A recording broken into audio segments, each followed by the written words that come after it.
So far, 7 outbreaks of coronavirus have been confirmed globally. As late as December 2019, humans have encountered a new coronavirus that has never been found in humans' body. Our knowledge of this virus is still sketchy. It has been named SARS-CoV-2.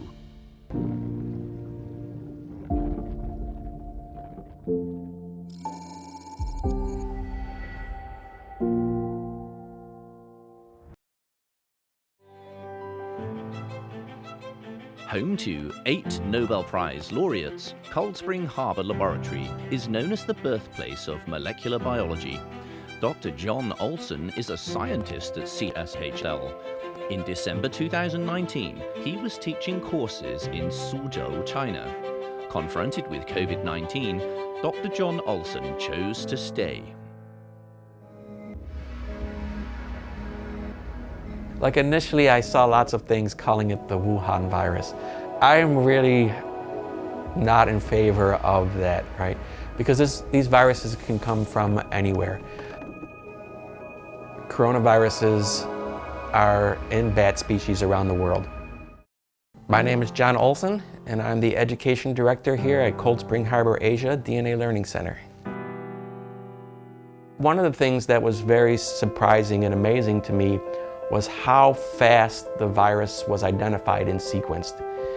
And if you look at a virus like HIV, it was years before the virus was identified. And here it was about 10 days from the time that people started getting sick till we had the actual DNA sequence of the virus. And then once it's identified and sequenced, we can move forward very quickly in our understanding. I think they have been open and transparent.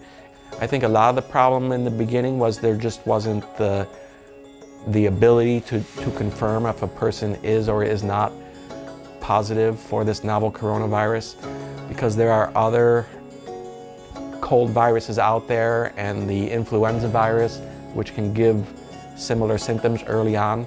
And so there was a sort of a bottleneck of the number of technicians that can do the testing, and then also the kits to be able to do the testing. And so it took time to start to get reliable numbers, but those numbers were being updated every day. And I think the information has been, clear and accurate as it can be. Chinese scientists quickly released the genetic sequence information of COVID-19, and scientists across the globe began to work at full speed to develop vaccines and drugs to deal with it. But the spread of rumors was much faster than that of drug development. The most appalling rumors even said that COVID-19 came from the laboratory. Anytime there's an outbreak, there's going to be a lot of conspiracy theories and misinformation. It's unfortunate that some US lawmakers actually succumb to this misinformation and spread these rumors. They are not true. So my name is Dr. Amish Adalja. I'm an infectious disease, critical care, and emergency medicine physician. I'm from the Pittsburgh, Pennsylvania area, and I work at the Johns Hopkins Center for Health Security as a senior scholar. This is an animal origin virus that's made its way into humans. There's no evidence that this was a manufactured virus. We don't believe that this is a lab accident or deliberate release from that laboratory. It's important the laboratories are kept safe, and we worry about that, but there's no evidence that this is the case, and it's not something that's widely accepted or thought about by the scientific community in the United States. Will humans win the battle against COVID-19? Ammar Ibadani, a 41-year-old man from Yemen, is a doctor in Chuzhou Hospital in Zhejiang province of China. As a senior doctor who has been practicing for nearly 20 years, Ammar Ibadani has been paid close attention to the outbreak. Actually, this battle is China and Chinese people are winning it for us, for the whole world. I am Ammar al-Badani. I'm from Yemen. This is in the ordinary time. And when it comes to the outbreak of an epidemic, I think doctors feels much more responsibility to do something in this battle. This is our battle. That's why I decided not to take any vacation. during this outbreak.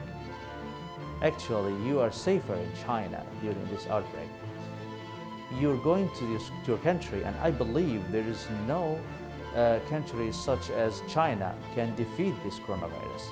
And yes, all these guys, they have been feeling grateful to me during that advice, because they have actually witnessed, and till today they are really seeing how the numbers of the confirmed cases are decreasing. In EU, for example, we have like even more than 2 weeks with 0 confirmed cases, which means that we are fighting the COVID-19 in a very successful way. I have heard a lot of rumors in the social media, especially in the Facebook and Twitter, talking about the medical staff being forced to go to Wuhan and Hubei to fight against this COVID-19. That's not true, to tell you, my friends. I have seen a lot of competition between the colleagues. The people really want to be first going there. People really volunteered, and people really sacrificed. They have done a lot. They have left their families.